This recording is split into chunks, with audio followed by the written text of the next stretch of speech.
Hey, Chandler Bolt here, and joining me today is Amy McLaren. Amy is the author of the recently published book called Passion to Purpose. She's also the founder of Lady Strength, her company, and also the co-founder of Village Impact, really cool nonprofit that she runs with her husband, Stu McLaren. Maybe you've heard of him.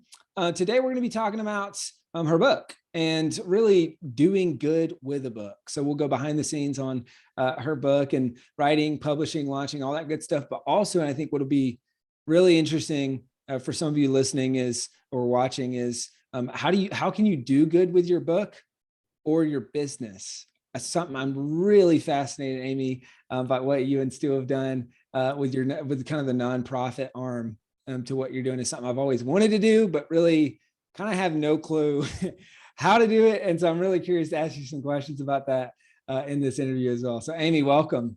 Yeah, no problem. Thank you so much for having me. So first off, why did you decide to write this book? And how do you see kind of this book fitting in with your business, with the nonprofit goals that you have, all that good stuff? Yeah, so you know what? I wasn't one of those people that had a book on my vision board, to be completely honest. I wasn't someone that had this thing that I wanted to write a book. It really happened in the last like 3 or 4 years. And it came pretty much from when Stu and I would speak a lot on stages, before COVID, but talking about our charity and how we implemented giving back into our business and our family life, all those kind of good things. And every time I would get off the stage, I would have people come up to me and say, like, I don't have what it takes to start a charity. I don't have a big business yet. I don't have this or that. And after a while, I was like, man, you don't have to wait to have a big business to have an impact. You don't have to wait to start a nonprofit to have an impact. Like, we can have an impact today with our words, how we show up for people. And it really is these little things that can make an impact. And I really believe that we can do that through living our passion to create our purpose. So it kind of came from, after hearing that so many times. And then our mentor, Reed Tracy from Hay House, had said a few times, Amy, you need to write a book. And I was like, no, not yet. I don't feel ready yet. I didn't feel like I had enough to share. And then I think I could see people wanting to know how. I mean, like you said, how to have an impact with what we're already doing. So that kind of led into writing and began the journey of the book, which is crazy to think it's been a few years in the making. But do, right? They take a while. Yeah. Well, what was the tipping point for you? What was the kind of the point where you went from, hey, yeah, I don't really think I want to do that yet, to, all right, I'm going to start this process?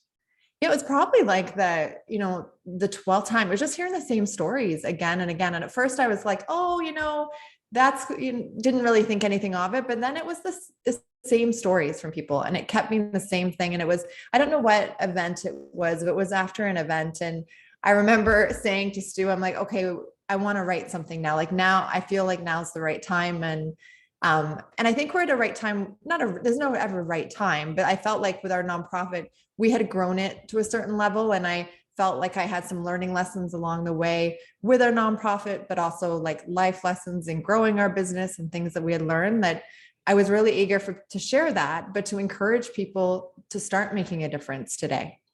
So I think I can't remember the event, but I think it just came to a point where the same stories kept showing up. Yeah. And when you keep hearing the same things, and then I'm like, I've got to do something about it.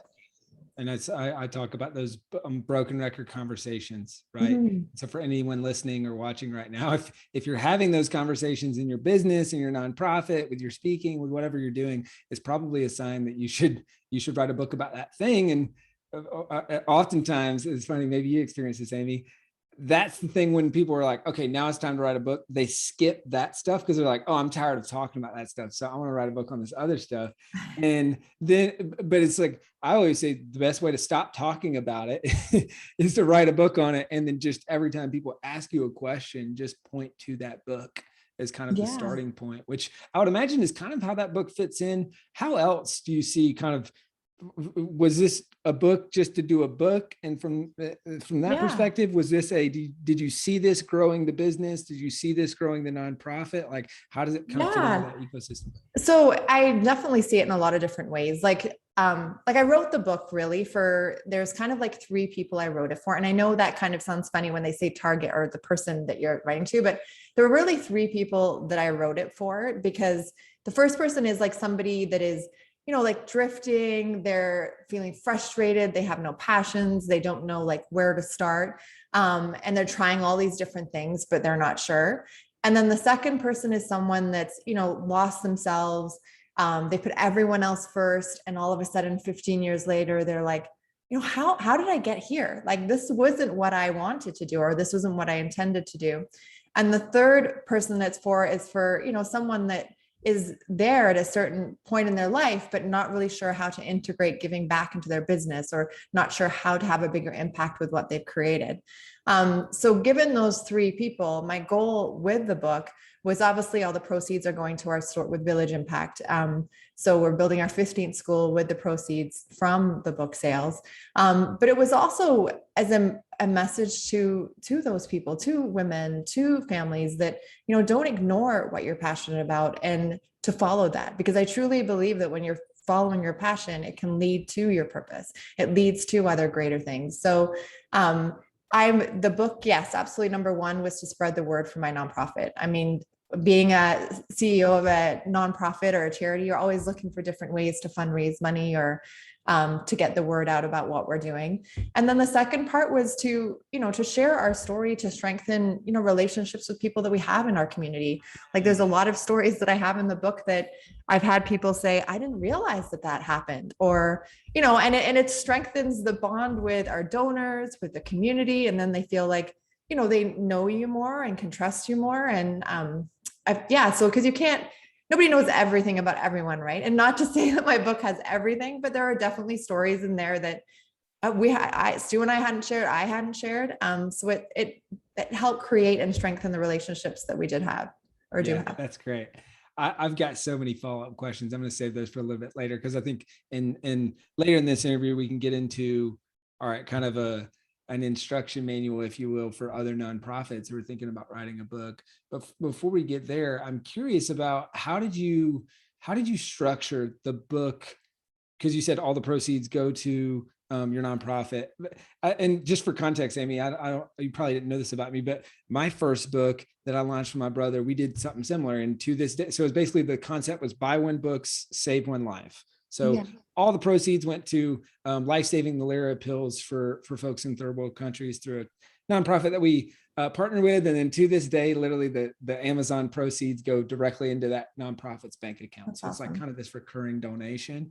So is that, obviously you're with a publisher, I think, with Hay House, if I'm remembering correctly. And so how does that work? Is it all of your author proceeds go directly to the nonprofit, or how have you structured that to kind of have maximum book sales and then maximum money going to the nonprofit? Yeah. So in talks with our board and me writing the book, we were advised and suggested to keep it separate. So the book is essentially through my company. And then, so when the royalties come in through the company, they will then be donated to the charity. So that's the way we've worked it. They just felt keeping it separate as a separate thing, and then donating was the best way to do it. So any royalties or things that come in from the book will come to one of our companies, but then they will return to be donated to our nonprofit. That makes sense. One that's tax efficient too. Well, that's the thing, right? It's hard. There's so many ways to do it. And then they just felt, as a board, that was the best way to kind of manage it on that side. Got it. And then anything else created? I'm especially asking through the lens of other people who are thinking about, because there's probably two groups, maybe two or three groups of people who are listening to this. There's the group who's never thought about giving any of the proceeds from their book to charity. There's a group which is considering it and kind of like, how do I structure this in the way that's easiest? And then I would guess the third group is, I run a nonprofit and I'm thinking about writing a book to for all the reasons that you said and reasons that we'll get into later. So any other ways that you've structured the launch to drive donations for the nonprofit? And kind of Yeah. through the lens of, for those folks, like things that you've learned that might be helpful for them? Yeah. So what we did in terms of when we launched the book, we timed it with other events that we had going on. So um, behind the scenes of the book, this book was actually supposed to be launched last summer. And then obviously COVID hit, things changed. And I was very grateful that we pushed it to this year, because being a mom of two young ones and very new COVID times, trying to homeschool and do all these things with the book was like overwhelming like crazy, right? So thankfully they pushed it. But we had the launch date set with certain times within what was already happening within our business. So originally the launch date of last year was supposed to be during one of our donor trips. So when we take some of our donors over to Kenya. So we still have people coming in March when hopefully we can. But at that point, we have like a group of 70 people coming over during the launch. So we had stories planned and different like social media strategies that we could use while they're there with me, like having an impact and seeing that schools being built. So we didn't do that, but that was our plan. But then forward to this year, what we did is we placed it in front of my husband's event for Tribe. So he had a big membership event happening. So we timed it so it would launch a week. It was like 5 days before. So there was already, traffic and interest coming into different media channels and like their business. And then obviously having the opportunity to be on my husband's stage or like our stage, talking about our family and the business. So we tied it together within that, which was super helpful, because it's like getting all the, or bringing together all the things you already have that's existing and putting it together into one, made for a greater like splash then, or a greater launch, as I would say. Yeah, that's smart. And I think if I'm remembering correctly, I mean, you guys do a big donation push along with that event anyway. So it works well in the sense that it's like the book launch, the event's happening, that helps with probably tons of book sales from the event. And then it ties in kind of the full circle when you do kind of the push for donations and that sort of thing. Was that kind of how you did it? Yeah, totally. So how we structured it, the event that might be helpful to people listening is, for the recordings of that event, then we asked to buy so many books or, a dozen books. So then you get a dozen books and then you get the recordings. But what I loved about how we did it is also encouraging people to incorporate giving the books to their members or giving them to their community, and the importance of, giving, not only giving gifts, but meaningful gifts and gifts that can help people move forward. So I believe Stu did a whole session on, doing that and have creative ways to give books back. So it's like the whole messaging, right, of doing more good, giving back, thinking of others, but all incorporated into the event. So we sold some books that way. And then of course, some people bought them for their whole membership. I had one lady buy like 250 for like all of her members, which was amazing. Cool. And so it just helped all together that way. But there's so many ways to give the gift of a book. Do you know what I mean? And there's so much value in giving somebody a book, especially a book that's tied to your values or who you are, and the story behind it aligns so often with our business or what we're working on. Yeah. It's I call it the silent salesman that goes out and brings back advocates for what you do, which is so powerful. On the launch piece, anything else that you did? Or, I mean, you're obviously kind of at the time of recording this, coming fresh off the launch. Anything else that you did or anything else that was kind of the biggest mover of books during the launch? Yeah, so we did, we had that existing event already set up, but we did do an online event that we had, like Passion to Purpose Live, where I interviewed several women that are having an impact in their business. We've done that. And there's the book club that I'm starting next week, and that's going to be once a week. But then a fun thing is we created a whole resource that has how to create your own book club. So it's like ideas on creating your own book club, but then we themed it under like Amy's style. So in there was like all of my favorite teas, like how to create my favorite snacks and like my favorite smoothies. So it's like, it was themed a different way. It wasn't just was your average one. It was like stuff about myself to kind of connect again with the audience that are reading it. So we've done that. And then of course, like the interviews and podcasts and all that good stuff. Yeah. Cool. And talk to me about the book club component. How are you structuring that? How do you see that strategically driving not only readership of the book, but kind of long-term book sales? Yeah. So the way we've decided to structure it is I will go live once a week starting next week, and we'll do section by section. So in the book, there are these 7 steps that I have. So it'll be for 7 weeks, and it'll be a live, this more like behind the scenes. You know what I mean? There's the stuff within that section, but also the inspiration of why I wrote that part of the book, and a little about me behind the scenes. So I like to build again that relationship with my readers and explain a little more. So then my hopes is, and what we've had happen is where, groups of people have already formed their book club and they watch the live together, and then they go to the prompts that I've created in the book club pack. So it's kind of like a mix of behind the scenes, the stuff within the book, but then again, focusing on building the relationship. And I think that's the end, the big goal of mine is like, I know people are going to read the book, but and they'll feel like they know me in some sense, but I want to build that relationship with the women and with the men reading it to help them, move forward with what they're passionate about and help them create that impact. Yeah, that's awesome. And then you said you've got the component where you're kind of teaching people how to run their own book club. How do you see this? Is this recorded and then will this live on post the live session, or how do you see the book club component? So we're gonna do it. This is our plan. I've never done it before, so we'll see. But like, we're gonna do it on Instagram Live and on Facebook Live, and then I have a couple of communities that I run, so we'll pop the live in there too, obviously, and then email it out as well. And that's what the plan is for that anyway. Yeah, and then will that live after the 7 weeks, or do you have any thoughts on how you can utilize the book club to sell books after the kind of the live session? Yeah, I think what we're going to do is once we've done that, we're going to not relaunch the book, but then maybe do another book club, but just go deeper, like in with maybe one whole group and just myself. Cool. But for now, we're trying to encourage people to buy and get together with their friends, right, in groups. Yeah. And then we might relaunch it in a different way, based on how this goes with what we're doing for next week. Awesome.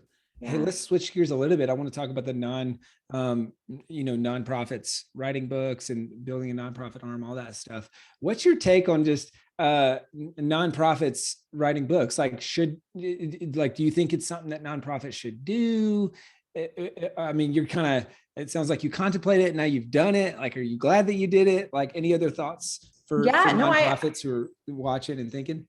Yeah, no, you know what? I think writing a book, it definitely was a little harder than I thought, but then at the same time, it was relaxing and comforting in a way to share the stories, because I think every nonprofit, just like a business, has an amazing story behind it, right? Like, everyone has a story and everyone has a unique story. And I think writing and sharing about that is so powerful. And like I said, it connects people and people feel more aligned with you and maybe understand you more. So I think, yeah, absolutely. It doesn't hurt. And I think it helps, it helps get the message out. It helps get the story out.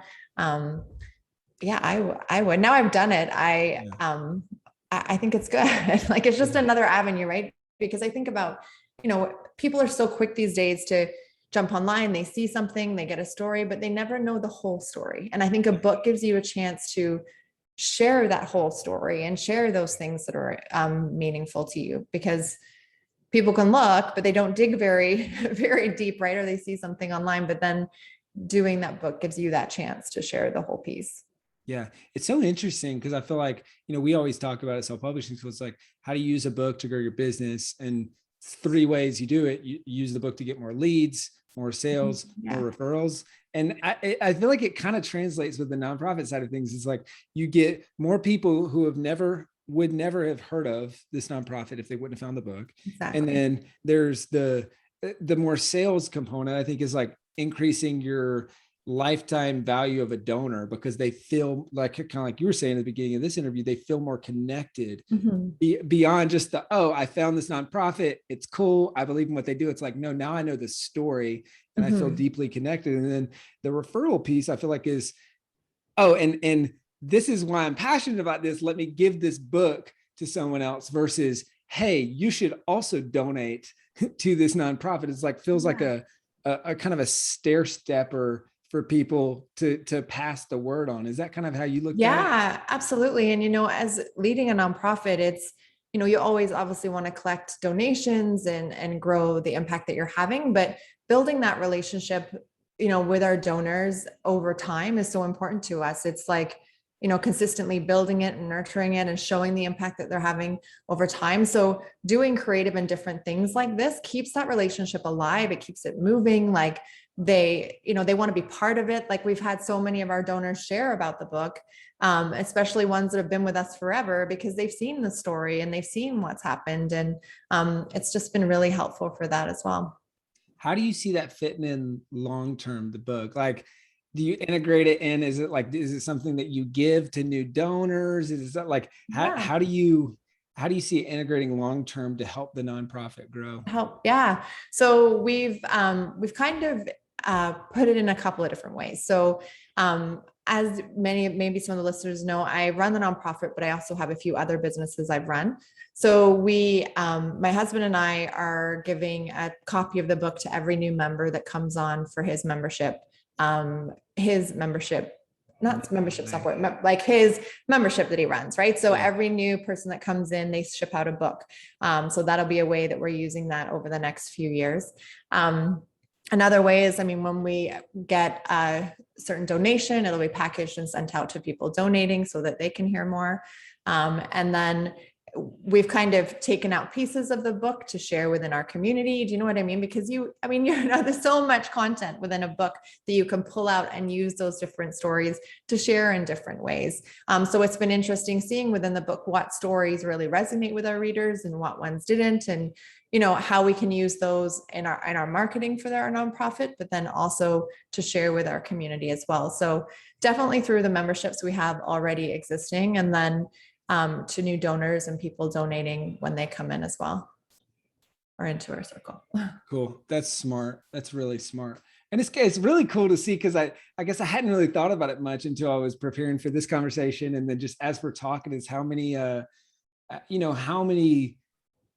how many big nonprofits have created books to share a methodology, right? Whether it's, I think Scott Harrison with Charity Water has his, and then I loved how you tied in with your book description on Amazon. It was it was like The Promise of a Pencil meets some other Carrie book. Mixed with Carrie Green's book as well. And it's funny because it really is in a sense that, like, yes, I have a nonprofit, but between my husband and I, we have 4 other companies that we run as well. So it's like our life is always business, nonprofit, mixed with parenting, that I feel like it's always kind of mixed in. No matter how many times you try in some sense to separate our businesses, they are all linked in. Like one of our businesses donates our overhead for our nonprofit. So they donate a chunk every year. And that's always been our goal, is to, yes, we've got to keep them separate for obviously accounting and all those things, but at the same time, they're all mixed in, like they're all connected. Like the giving back piece is connected to the other businesses. And that's what it's the book with, like, following what you love to do and then use it to do more good. Stu's obsessed with memberships. That's all, like, he lives, breathes, and eats memberships and what he teaches on. So we've incorporated what his love is to giving back, and that's donating back to our nonprofit. Yeah, that's cool. And so you guys have, it sounds like the one, kind of like the one to, I don't know what they call it.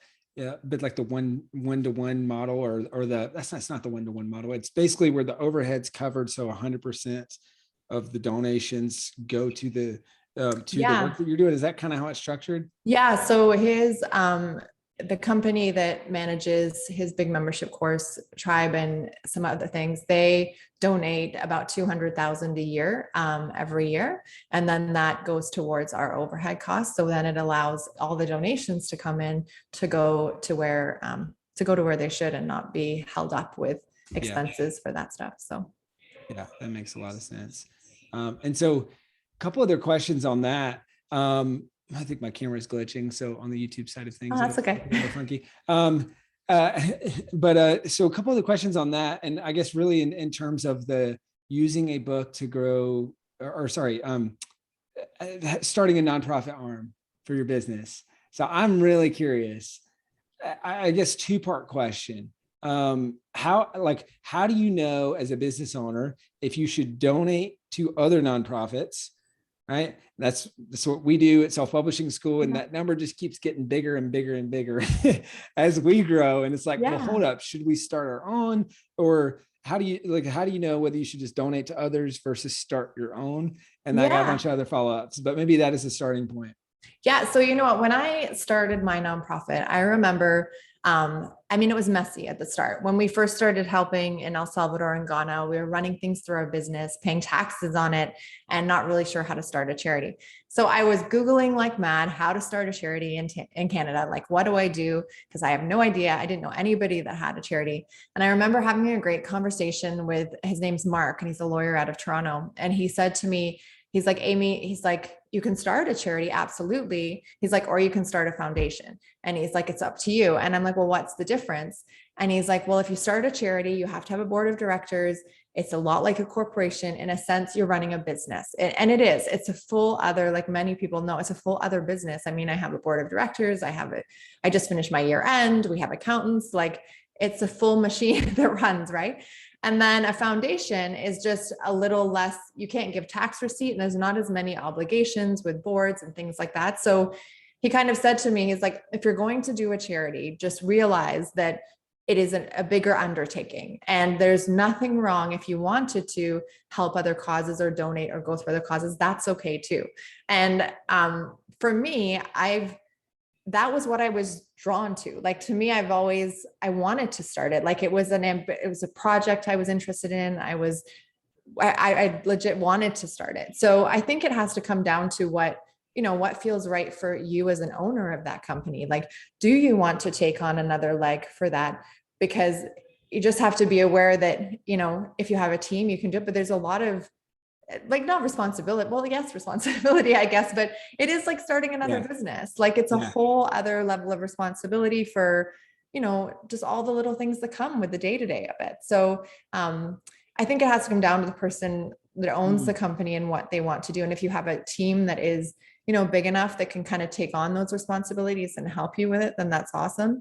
But then there's also so many people doing so many great things. Like, I know as an owner of a nonprofit, we still partner with so many organizations on the ground in Kenya. Like, we partner with the government, we partner with other organizations for things that we're not good at, because we just staying in our lane. And like, our lane is the building the schools. And then we work with other organizations to do other things. But I think it just really, like I said, comes down to what you're able to do and what you want to do, or what you feel is the best calling for yourself. And I want to say too, that there's so many ways to make an impact, right? Like, it doesn't have to be necessarily a nonprofit. Like, you could have an impact with your team by, going out and holding the door open for everybody every day. Like, there's the littlest things that you can do that could still have an impact with your team or people on your community, like going out and writing sticky notes of like inspiration words and leaving them on doors. Like, there's just so many creative ways to give back and make people feel good, because at the end of the day, that's what it's about. It's making people feel good, seen and heard. And that's having an impact too. So not to discount that part of giving back as well. No doubt. And I think that's, I think from what I understand is the underlying message of the book. Absolutely. And so a quick follow-up on the foundation versus charity or nonprofit. So it sounds like, for folks considering between the two, charity or nonprofit, another business, you're starting another business, you have a board, you have all these things.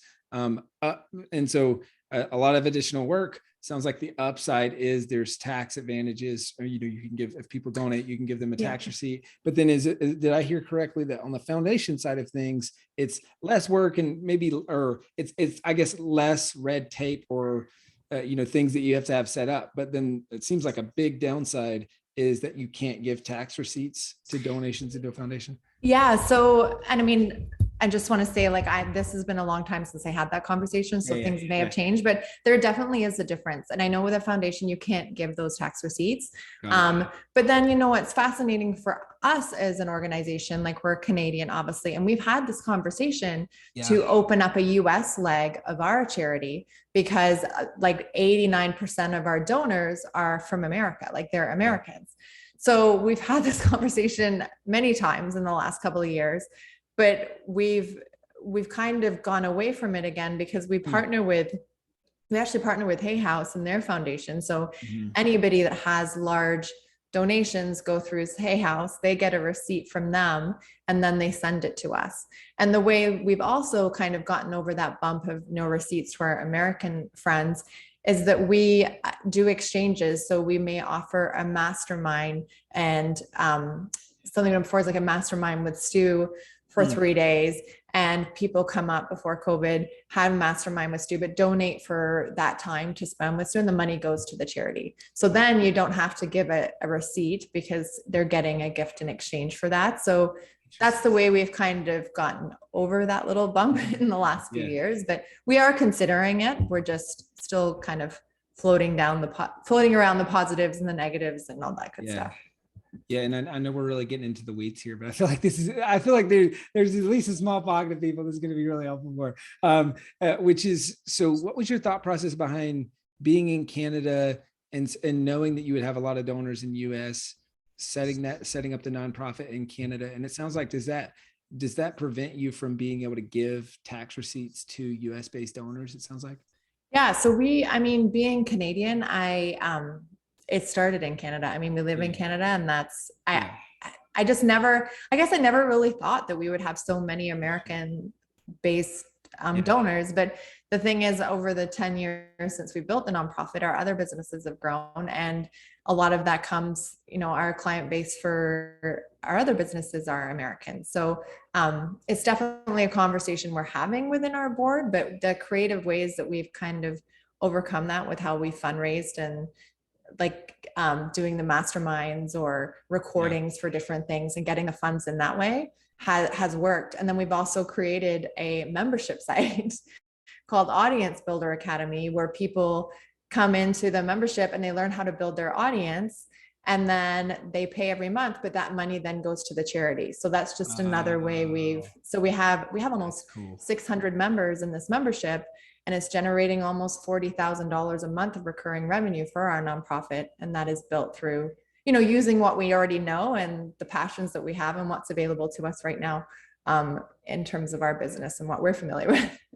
That's so interesting and so smart. I love that. And so fast forward to today, this book is helping, I think you said, build the 15th school. Yeah, it's our 15th school. Kind of crazy. 15th school. Yeah. Yeah. So sorry, go ahead. No, go ahead. So it's our 15th school. It'll be an all-girls school, our first all-girls school. And that came from our community on the ground and what they thought would be best suited for this community we're helping. So we partner with every school we build, we partner with the government, and they sustain them and provide the teachers and the principals. And we come in with the community, and the community helps build it. But our biggest part is the construction of the school. And then it is run by the government and the teachers there. Cool. That's awesome. And how many students impacted so far? I think we're over 5,000, like 5,200. Yeah, every school has anywhere from 300 kids, and our biggest one has almost 700. That's amazing. Unbelievable. That's awesome. Well, hey, I got a couple. We're kind of at the home stretch here, so I got two final questions, and then we'll wrap up. This is a random question, and but I'm really curious about it. And so I grew up. You know, my brother plays in this Grammy-nominated rock and roll band called Need to Breathe. Oh, that's cool. He's years older than me. And I just remember growing up, people were like, "Oh, you're Seth's brother." Right. And just like I always, and it would piss me off. And I'm like, no, I am my own person, and I'm doing amazing things. Yeah. And I think parallel here, it's like, I can only imagine with Stu's stuff and the business and all that, like you felt that in some way. Have you in any other, and I know that's a weird question, you don't have to answer it if you want to, no. But like, have you, and what would be your advice? Because I think it relates to the message of your book to other people who feel that way, where they feel like, oh, I'm kind of like, someone could say, oh, you're so-and-so's wife or you're so-and-so's brother. And it's like really kind of claiming your own identity in that. Yeah, yeah. So it's funny. Obviously, my husband is pretty well known in the online space. He's been around for a while. But yeah, I do get that all the time. Oh, you're Stu's wife. And it's never really for me. I've never it's never really like I'm like, oh yeah, I'm Stu's wife. Like that's great. But I'm thankful. I mean, we have an amazing relationship, and we joked about it. And he's always been the one pushing me to be more front facing, because I'm not. I like being behind the scenes. I like keeping the ship moving forward. And I even said that to Stu the other day. I'm like, I don't know, maybe I should just, go back to doing my still really great work, but being behind the scenes. So it has been for me to come forward and to promote this book and to share all these stories is been challenging, but so rewarding as well. And I've learned so much more about myself in this whole process of like writing it and doing these interviews and getting out there. And I mean, he's been really supportive, and we joke. Yeah. I don't know if that answers your question. Now I'm like, does that answer your question? I think so. Yeah. And I think it really helps, because I would say the same about my brother, is like when that person is really supportive and kind of your biggest champion or cheerleader, it makes it so much easier to be like, yeah, like we're a team. Yeah. And it is. And we are, it's funny because, and he shared this about us too before, like we truly are a team. Like we joke all the time that we wouldn't be where we were if we weren't working together to accomplish our common goals that we have, because Stu runs a couple of pretty big companies. And to be honest, I shared this on another interview. He's hopeless with details. Like he sucks at details. And it's me that comes in behind and like talks to the lawyers, talks to the tax accountants, going. And he's just like, where's my one page? And it's like, but it's me doing that. Yeah. But in the fair thing for him too, like he's got that mind of a strategic and big picture, and he's very talented at that. And we've always said to each other in our relationship, we stay in our lanes and we stay at what we're good at individually, but then good at as a team, but then are always kind of cheering each other on. And he's always pushed for me to do more front facing things, but I've been the one that's like, no, I'm okay. So it's a mix of all kinds of things, but that's cool. That's cool to see. And it's funny to hear the parallels back to that same brother. They have him and his wife run, it's Bolt Farm Tree Houses. It's like these luxury romantic getaways, but it's kind of the same dynamic where he's the visionary and she's what is she said, the lady boss that kind of go through is like, all right, let's make sure the deadlines are hit, all that stuff. Yeah, well, if we do, right, you accomplish so much more when we work together. And we've always done it together that way, and he knows, and I know what I do, and he does his thing and I do my thing, and we make it work. Yeah, that's great. Hey, couple final questions, because I know we're running right up on time here. What would be your parting piece of advice, knowing what you know now? I mean, you just completed this, you said 2-3 year book process. You're almost on the other side of the launch. What would be your advice to the Amy from 3 years ago and all of the other Amys who are thinking about writing their first book?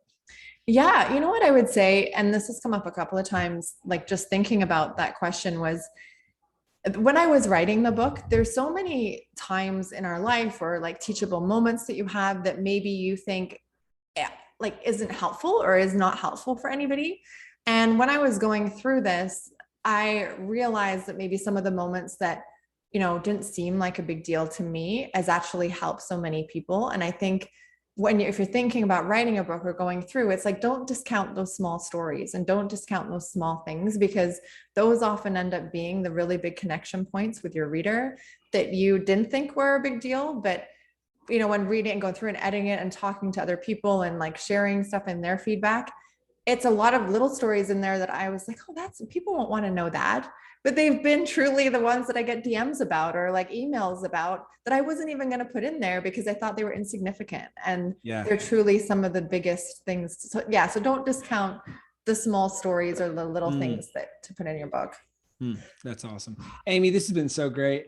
Where can people go to buy the book? I mean, we're still coming off the heels of kind of the big launch push. So where can they buy the book? And where can they check out more about you, your business, your nonprofit, all that good stuff?